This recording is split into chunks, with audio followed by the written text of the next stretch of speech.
बचपन का संस्कार रहा होगा, बचपन से ही अपने लड्डू गोपाल की सेवा करती, पूजा करती, बड़ी हो गई, विवाह हुआ, साथ में ले गई, वृद्धा हो गई, धीरे धीरे सेवा करते करते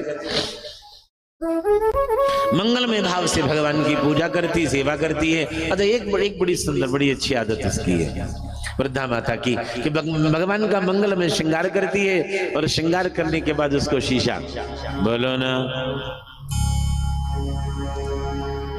अच्छे लग रहे हो ना, सहज है। हमेशा गोविंद की सेवा की। कुछ आज ऐसा अवसर बना जो उसको 2-4 दिन के लिए बाहर नहीं जाना चाहती थी गिरधर गोपाल को छोड़ करके, लेकिन जाना पड़ा। जाते जाते बहू को हिंदी में समझा गई। किसमें? हाँ, लोग कहते हैं ना हिंदी में समझाऊं क्या? हाँ, ये भाषा बड़ी विचित्र है। बड़े प्यार से नहीं बहू थी, समझा कर गई। ध्यान रखना, मंगल में स्नान कराना, श्रृंगार करना, और हाँ शीशा दिखाना मत भूलना।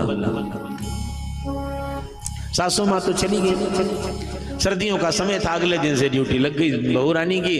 बहू रानी बड़े प्रेम से भगवान को स्नान कराती, मंगल में श्रृंगार, मंगल में श्रृंगार किया। सब नीचे से ऊपर तक। जनरेशन गए, आज की बहू है तो निश्चित है श्रृंगार भी आज का होगा, मंगल में होगा, ज्यादा सुंदर होगा। मंगल में श्रृंगार किया, और श्रृंगार के बाद में वो शीशा दिखाया तो सही, लेकिन लड्डू गोपाल ने कुछ कहा ही नहीं। जैसे पहले बैठे रहते थे वैसे आज बैठे रहे। तो बहू ने, अच्छा बहू को लगा कि माँ रोज शीशा दिखाती है, तो हो सकता है ये मुस्कुराते होंगे या कुछ कहते होंगे कि हाँ भाई अच्छा है या बुरा है। तो जब भगवान वैसे के वैसे पत्थर की मूर्ति की तरह बैठे रहे, तो बहू को लगा इसका मतलब ये श्रृंगार भगवान को अच्छा।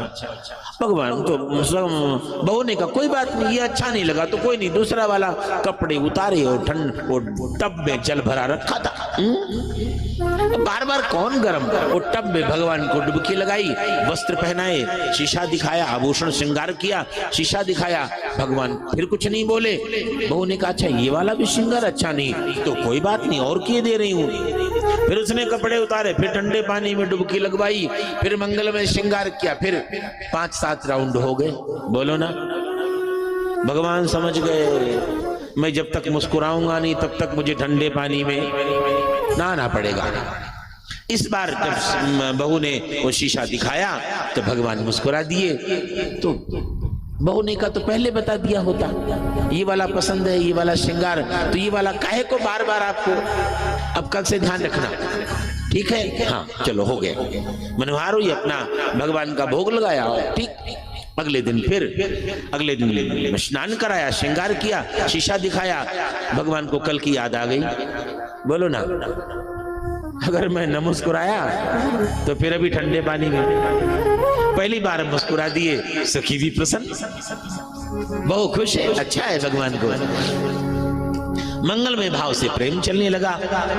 5-7 दिन बीत गए। आज सासू माँ लौट करके आई। ठीक से पूजा करती थी ना?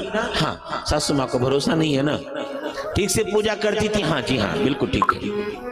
अब आज फिर से टर्न आई सासू माँ की, तो सासू माँ ने बड़े प्रेम से स्नान कराया, मंगल में श्रृंगार किया, और श्रृंगार के बाद बोलो ना, अब बचपन से अब तक वो माँ भगवान की पूजा करती आई, श्रृंगार करती आई। बोलो कुछ न कुछ तो फल मिलना था ना। तो भगवान ने झट करके हाथ पकड़ लिया, बोले माँ तू पूजा करती अच्छा, श्रृंगार करती सो भी अच्छा, लेकिन शीशा दिखाने वाला काम, बोलो ना, तू बाकी कर दिया कर, शीशा दिखाने वाला काम वो बहू के लिए छोड़ दे, शीशा बहू ही दिखाया करेगी। तब उसे सारी बात पता चली। तो कथन का अभिप्राय, हमारे राजस्थान में तो मनोहार की परंपरा है। तो 1 घंटे का समय आपके पास है, आप चाहें तो अपना मंगल में श्रृंगार कर लें, और चाहें तो अपने गोविंद का मंगल में श्रृंगार करें, लाड़ लड़ाएं, मनोहार करें।